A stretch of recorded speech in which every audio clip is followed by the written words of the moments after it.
Hi all, welcome to Shadow Broadcasting Free Path IAS. I am Rindo Raj. Let's continue learning Indian politics. So, നമ്മൾ last ക്ലാസ്സിനകത്ത് എന്താണ് constitution എന്നും അതിൻ്റെ ആവശ്യം എന്താണെന്നൊക്കെ വ്യക്തമായിട്ട് പഠിച്ചു കഴിഞ്ഞു അല്ലേ. നമ്മൾ ഇനി going to learn about the various classification of constitution. Indian ഭരണഘടന എങ്ങനെ ക്ലാസിഫൈ ചെയ്തു എന്നല്ല, പൊതുവെ ഒരു ഭരണഘടന നമുക്ക് എങ്ങനെയൊക്കെ ക്ലാസിഫൈ ചെയ്യാമെന്നാണ് നമ്മൾ പഠിക്കാൻ പോകുന്നത്. Fine. So first such classification is written and unwritten constitution. ഇവിടെ തെറ്റിദ്ധരിക്കാനൊരു സാധ്യതയുണ്ട്. ഒരു ഭരണഘടന എഴുതി വെച്ചത് കൊണ്ട് അത് റിട്ടൺ ആണെന്ന് ദയവ് ചെയ്ത് തെറ്റിദ്ധരിക്കരുത്. എഴുതി വെച്ചതുകൊണ്ട് മാത്രം എന്താകുന്നില്ല, റിട്ടൺ ആകുന്നില്ല. ഒരു ഭരണഘടന എഴുതി വെച്ചത് കൊണ്ട് മാത്രമോ ടൈപ്പ് ചെയ്ത് ഡോക്യുമെൻ്റ് ചെയ്ത് വെച്ചത് കൊണ്ട് മാത്രം അതെന്താകുന്നില്ല, റിട്ടൺ ഭരണഘടനയാകുന്നില്ല. The proper definition is it is codified in to a single legal document. So ഇവിടെ കോഡിഫിക്കേഷനും സിംഗിൾ ലീഗൽ ഡോക്യുമെൻറ്റുമാണ് എന്ത് കീ ടേം എന്ന് പറയുന്നത്. So what is mean by codification? Codify ചെയ്യുക എന്ന് വെച്ചാൽ എന്താണ്? Nothing but a systematic arrangement. That is what mean by codification. So അങ്ങനെ ഒരു ഭരണഘടനയുടെ പല പല പ്രൊവിഷൻസും സിസ്റ്റമാറ്റിക് ആയിട്ട് ഒരു ഓർഡറിൽ അറേഞ്ച് ചെയ്യുകയാണ്. എന്തായിട്ട്? ഒരു സിംഗിൾ ലീഗൽ ഡോക്യുമെൻ്റ് ആയിട്ട് അറേഞ്ച് ചെയ്യുകയാണെങ്കിൽ then we can call that ഭരണഘടന as a written constitution. I repeat once again, ഒരു ഭരണഘടന എഴുതി വെച്ചത് കൊണ്ട് മാത്രമോ ടൈപ്പ് ചെയ്ത ഡോക്യുമെൻറ്റേഷൻ ആയതുകൊണ്ട് മാത്രമോ എന്താകുന്നില്ല, റിട്ടൺ ഭരണഘടനയാകുന്നില്ല. ക്ലിയർ? അത്തരമൊരു ഭരണഘടനയിലെ പ്രൊവിഷൻസിനെ സിസ്റ്റമാറ്റിക് ആയിട്ട് അറേഞ്ച് ചെയ്തുകൊണ്ട് ഒരു സിംഗിൾ ലീഗൽ ഡോക്യുമെൻ്റ് ആക്കി മാറ്റുകയാണെങ്കിൽ only then we can call it as a written constitution. So എന്താണ് കോഡിഫിക്കേഷൻ എന്ന് പറയാം. നമ്മുടെ ഭരണഘടനയിലെ ഓരോ ഓരോരോ പ്രൊവിഷനെയും നമ്മൾ നമ്പർ കൊടുക്കും അല്ലേ. പല പല കാര്യങ്ങൾക്കും നമ്പറിങ് കൊടുക്കും. ഈ നമ്പറിനെ നമ്മൾ പറയുന്ന പേരാണ് articles. So repeat once again, നമ്മുടെ ഭരണഘടനയ്ക്കകത്തുള്ള ഓരോരോ പ്രൊവിഷനെയും കുറിച്ച് പറഞ്ഞിരിക്കുന്ന കാര്യങ്ങൾ ഓരോ നമ്പറിങ് ആയിട്ടാണ് കൊടുത്തിരിക്കുന്നത്. ആ നമ്പറിനെ we call it as articles. So ഈ ആർട്ടിക്കിൾസ് ആണ് നമ്മുടെ ഭരണഘടനാ പ്രൊവിഷൻ വ്യക്തമാക്കുന്ന കാര്യങ്ങൾ. എക്സാമ്പിളിന് വേണ്ടി മാത്രം പറയാം. ആർട്ടിക്കിൾ 1 പറയുന്നു നമ്മുടെ രാജ്യത്തിൻ്റെ പേരെന്താണെന്ന് പറയുന്നു. രാജ്യത്തിൻ്റെ പേരെന്താണ്? ഇന്ത്യ, ദാറ്റ് ഈസ് ഭാരത് എന്നാണ് ആർട്ടിക്കിൾ 1 വ്യക്തമാക്കുന്നത്. അതിൻ്റെ അർത്ഥം എന്താണ്? നമ്മുടെ രാജ്യത്തിന് 2 പേരുണ്ടെന്ന് നമുക്ക് മനസ്സിലാക്കാൻ സാധ്യമാണ്. അത്രയേ ഉള്ളൂ. ഞാൻ നേരത്തെ പറഞ്ഞ right to freedom of speech and expression, നമുക്ക് നമ്മുടെ ഇമോഷൻസ് സംസാരിക്കാനും എക്സ്പ്രസ് ചെയ്യാനുമുള്ള അധികാരം അവകാശമുണ്ടെന്ന് പറഞ്ഞില്ലേ. അതിനെക്കുറിച്ച് പറഞ്ഞിരിക്കുന്ന ആർട്ടിക്കിൾ നമ്പറാണ് 19. നമുക്ക് സഞ്ചാര സ്വാതന്ത്ര്യമുണ്ടെന്ന് ഭരണഘടന പറഞ്ഞു എന്ന് പറഞ്ഞില്ല. ഒരു മൗലികാവകാശം അതും എവിടെയാണ് പറഞ്ഞിരിക്കുന്നത്? 19 പറഞ്ഞിരിക്കുന്നത്. അല്ലെങ്കിൽ അതിന് എക്സാമ്പിൾ പറയുകയാണെങ്കിൽ ആർട്ടിക്കിൾ 52 പറയുന്നു there shall be A president of India എന്ന് പറയുന്നു. അതിൻ്റെ അർത്ഥം എന്താണ്? ഇന്ത്യക്കൊരു രാഷ്ട്രപതി വേണമെന്നാണ് ആർട്ടിക്കിൾ 52 പറഞ്ഞിരിക്കുന്നത്. This is what mean by articles. നമ്മുടെ ഭരണഘടനയിലെ പല പ്രൊവിഷൻസും സൂചിപ്പിച്ചിരിക്കുന്ന ആ ഒരു നമ്പറിങ് മെക്കാനിസത്തിൻ്റെ പേരാണെന്ത്? Articles to the Indian constitution എന്ന് പറയുന്നത്. ഇതൊക്കെ മറന്നേക്കൂ. ഞാനിത് പറഞ്ഞു വരാൻ കാരണം, നമ്മുടെ ഭരണഘടന 950 നിലയിൽ വന്നപ്പോൾ അന്ന് 395 ആർട്ടിക്കിൾസ് ഭരണഘടനയ്ക്കകത്തുണ്ടായിരുന്നു. എന്നാൽ ഇപ്പോൾ 2024 നോക്കുകയാണെങ്കിൽ നമ്മുടെ ഭരണഘടന പലതവണ ഭേദഗതി ചെയ്യപ്പെട്ടു, അമെൻഡ് ചെയ്യപ്പെട്ടു. അതിൻ്റെ അർത്ഥം എന്താണ്? നമ്മൾ കുറേ പുതിയ കാര്യങ്ങൾ അതിനകത്തേക്ക് ആഡ് ചെയ്ത് കയറ്റുകയുണ്ടായി. അപ്പം നമ്പർ എന്താവും? സ്വാഭാവികമായിട്ടും കൂടിയേക്കാം. ഇപ്പം നമ്മുടെ ഭരണഘടന പരിശോധിച്ച് നോക്കുകയാണെങ്കിൽ ഏകദേശം 450 കൂടുതൽ, 450 450ഓളം എന്തുണ്ട്? ആർട്ടിക്കിൾസ് നമ്മുടെ ഭരണഘടനയ്ക്കകത്തുണ്ട്. But the funny thing is that 450ഓളം ആർട്ടിക്കിൾസ് ഉണ്ട് എങ്കിലും നമ്മൾ ഭരണഘടന ഇപ്പോൾ പരിശോധിച്ച് നോക്കുകയാണെങ്കിൽ ആദ്യത്തെ നമ്പർ 1 തന്നെയായിരിക്കും, അവസാനത്തെ നമ്പർ 395 തന്നെയായിരിക്കും. ഹൗ? നമ്മൾ പുതിയ സാധനങ്ങളെ മറ്റു പല നമ്പറിങ് ഇട്ടിട്ടാണ് ഭരണഘടനയ്ക്കകത്തേക്ക് ആഡ് ചെയ്ത് കയറ്റുന്നത്. എങ്ങനെയെന്ന് പറയാം. നമ്മുടെ ഭരണഘടന is divide into various chapters. നമ്മുടെ ഭരണഘടന ഒരു ബുക്ക് തന്നെയാണല്ലോ, ഒരുപാട് ചാപ്റ്റേഴ്സ് ആയിട്ട് എന്ത് ചെയ്യുന്നുണ്ട്, ഡിവൈഡ് ചെയ്യുന്നുണ്ട്. ഈ ചാപ്റ്റേഴ്സിന് നമ്മൾ ഭരണഘടന പാർട്ട് എന്നാണ് പറഞ്ഞിരിക്കുന്നത്. സോ അവർ ഭരണഘടന has various parts, nothing but the chapters.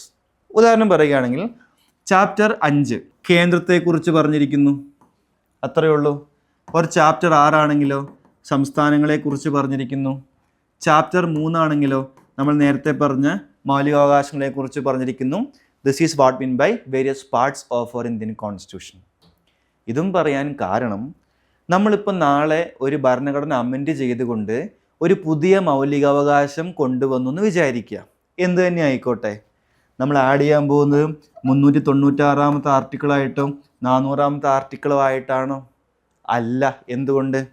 മൗലികാവകാശം അടങ്ങിയിരിക്കുന്ന എവിടെയാണ്? ചാപ്റ്റർ അല്ലെങ്കിൽ പാർട്ട് 3യിലാണ്. അപ്പോൾ ഒരു പുതിയ മൗലികാവകാശം വരണമെങ്കിൽ നമ്മളതിനെ എവിടെ തന്നെ കൊണ്ട് പ്ലേസ് ചെയ്യണം? ഇതിനകത്ത് തന്നെ കൊണ്ട് എന്ത് ചെയ്യണം? പ്ലേസ് ചെയ്യണം. അല്ലാതെ ഇവിടെ ആഡ് ചെയ്യാൻ സാധ്യമല്ല, ഇവിടെ ആഡ് ചെയ്യാൻ എന്തല്ല സാധ്യമല്ല. This is what mean by systematic arrangement, which is what mean by codification. അങ്ങനെ ഒരു ഭരണഘടനാ പ്രൊവിഷൻസിനെ അത് ഏറ്റവും സ്യൂട്ടബിൾ ആകുന്ന സ്ഥലം ഏതാണോ അവിടെ കൊണ്ടുപോയി തന്നെ പ്ലേസ് ചെയ്യുന്ന ആ ഒരു സംവിധാനം is what mean by codification. So അങ്ങനെ ഒരു ഭരണഘടനാ പ്രൊവിഷനെ വ്യക്തമായിട്ടും കോഡിഫൈ ചെയ്തുകൊണ്ട് അല്ലെങ്കിൽ സിസ്റ്റമാറ്റിക്കലി അറേഞ്ച് ചെയ്തുകൊണ്ട് ഒരു സിംഗിൾ ഡോക്യുമെൻ്റ് ആയിട്ട് മാറ്റുകയാണെങ്കിൽ then we can call that constitution as a written constitution. അല്ലാതെ എഴുതി വെച്ചതുകൊണ്ട് ടൈപ്പ് ചെയ്തുകൊണ്ട് മാത്രം എന്താകുന്നില്ല, റിട്ടൺ കോൺസ്റ്റിറ്റ്യൂഷൻ ആകുന്നില്ല. ഈ ഒരു കോഡിഫിക്കേഷൻ പ്രോപ്പർ ആണെങ്കിൽ V can call it as systematic arrangement. Example, 2002 നമ്മുടെ പാർലമെൻറ്റ് ഭരണഘടനാ ഭേദഗതിയിലൂടെ ഒരു പുതിയ മൗലികാവകാശം നമുക്ക് സമ്മാനിക്കുകയുണ്ടായി. എന്താണത്? Right to education. കേട്ട് കാണുമല്ലോ അല്ലേ? Right to education. 6 മുതൽ 14 വയസ്സുള്ള പിള്ളേർക്ക് എന്താണ്? എഡ്യൂക്കേഷൻ സൗജന്യമായിട്ട് കൊടുക്കുന്ന സംവിധാനമാണെന്ത്? വിദ്യാഭ്യാസ അവകാശം എന്ന് പറയുന്നത്. ഇതൊരു മൗലികാവകാശമാണ്. ഇവിടെ പാർലമെൻറ്റ് വേണമെങ്കിൽ ഒരു 390 ആർട്ടിക്കിളായിട്ടോ 400 ആർട്ടിക്കിളായിട്ടോ ആഡ് ചെയ്യാം. പക്ഷെ ചെയ്തില്ല. കാരണം എന്താണ്? ചെയ്യാൻ സാധ്യമല്ല. എന്താണ്? Because we are having A written constitution. ഇതൊരു മൗലികാവകാശമായതുകൊണ്ട് തന്നെ എവിടെ തന്നെ ആഡ് ചെയ്യണം? ഈ ചാപ്റ്ററിൽ തന്നെ ആഡ് ചെയ്യണം. So what we did? We inserted a new article number called 21A. നമ്മൾ 21ന് ശേഷം 22ക്ക് മുമ്പ് എന്ത് ചെയ്യുകയുണ്ടായി? ഒരു പുതിയ നമ്പർ ആഡ് ചെയ്തു, 21A. We inserted right to education there. This mechanism is what mean by systematic arrangement. This systematic arrangement is what mean by codification. That codification into a single legal document is what mean by written constitution. Clear? Example പറയുകയാണെങ്കിൽ USA constitution ആയിക്കോട്ടെ, Indian കോൺസ്റ്റിറ്റ്യൂഷനൊക്കെ എന്താണ്? Written കോൺസ്റ്റിറ്റ്യൂഷനാണ്. അപ്പോൾ എന്തായിരിക്കാം unwritten constitution? Which is not codified in to a single legal document. അത് document ചെയ്ത് വെച്ചതായിരിക്കാം, document ചെയ്യാത്തതുമായിരിക്കാം.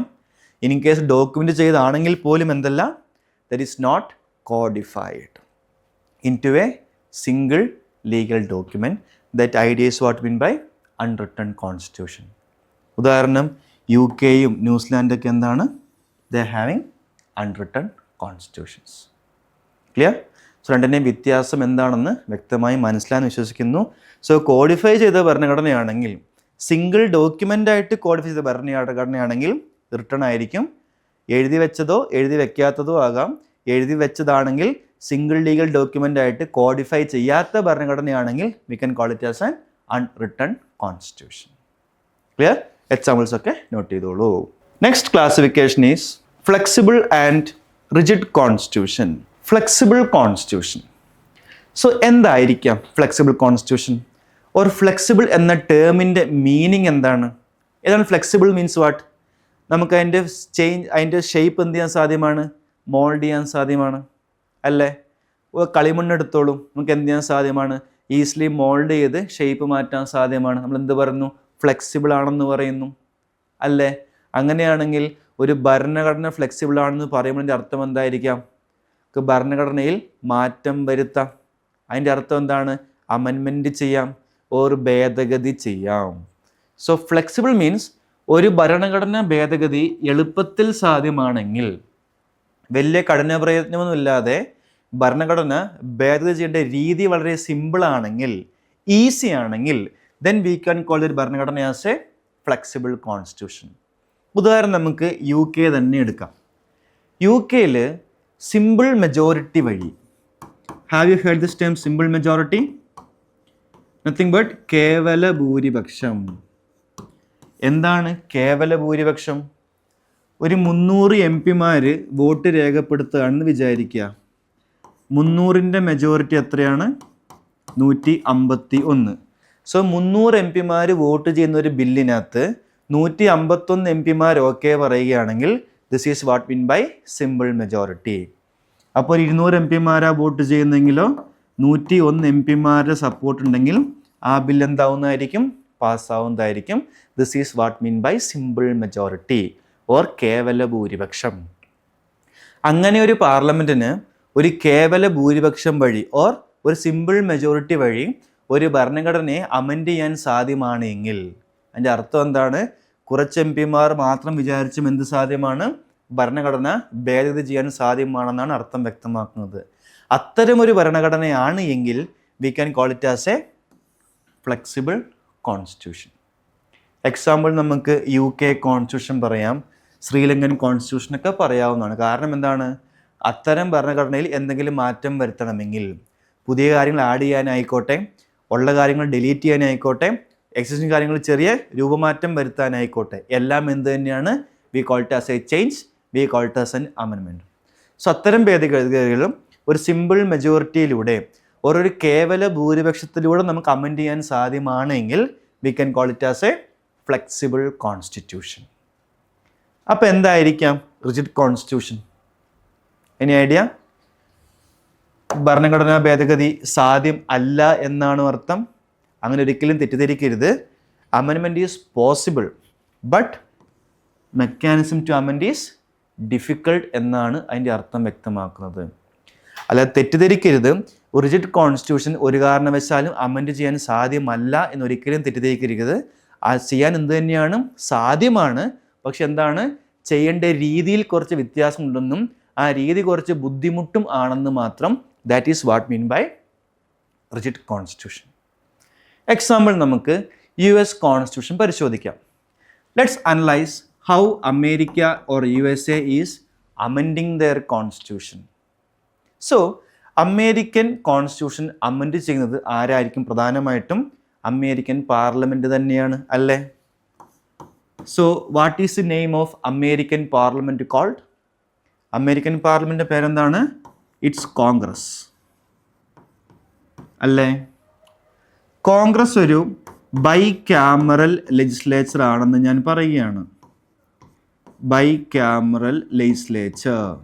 What is mean bicameral legislature? See parliament എന്താണ്? ലെജിസ്ലേച്ചർ ആണ്, അല്ലേ? ഡൗട്ട് ഇല്ലല്ലോ. സോ ബൈ ക്യാമറൽ എന്താണ്? Bicameral, bi means what? 2. So bicameral എന്ന് പറയുമ്പോൾ ആ ലെജിസ്ലേച്ചറിൽ 2 സഭകളുണ്ട് എന്നാണ് അർത്ഥം. ഫോർ എക്സാമ്പിൾ ഇന്ത്യൻ പാർലമെൻറ്റും എന്താണ്? ബൈ ക്യാമറലാണ്. ദാറ്റ് മീൻസ് നമുക്ക് 2 സഭകളുണ്ട്. ഏതൊക്കെയാണ്? ലോക്സഭയുമുണ്ട്, രാജ്യസഭയുമുണ്ട്. So we call Indian parliament as a bicameral legislature. So American പാർലമെൻറ്റായ കോൺഗ്രസും എന്ത് തന്നെയാണ്? ബൈ ക്യാമറൽ തന്നെയാണ്. അതിൻ്റെ അർത്ഥം എന്താണ്?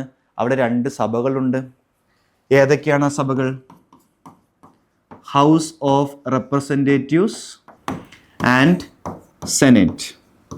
ഇതാണ് അമേരിക്കൻ പാർലമെൻറ്റിലെ 2 സഭകൾ.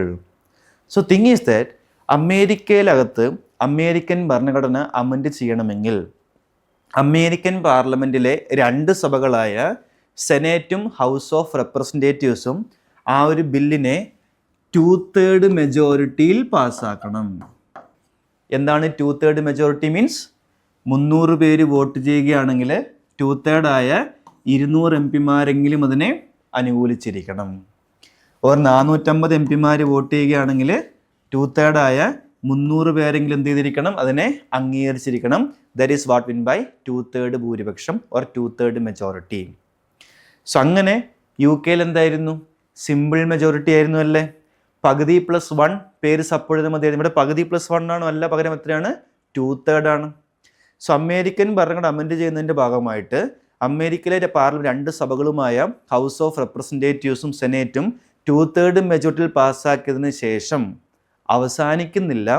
ആ ഭേദഗതി അവർ എല്ലാ സംസ്ഥാനങ്ങളിലേക്കും അയച്ചു കൊടുക്കണം. അമേരിക്ക ഒരു ഫെഡറൽ രാജ്യമാണ്.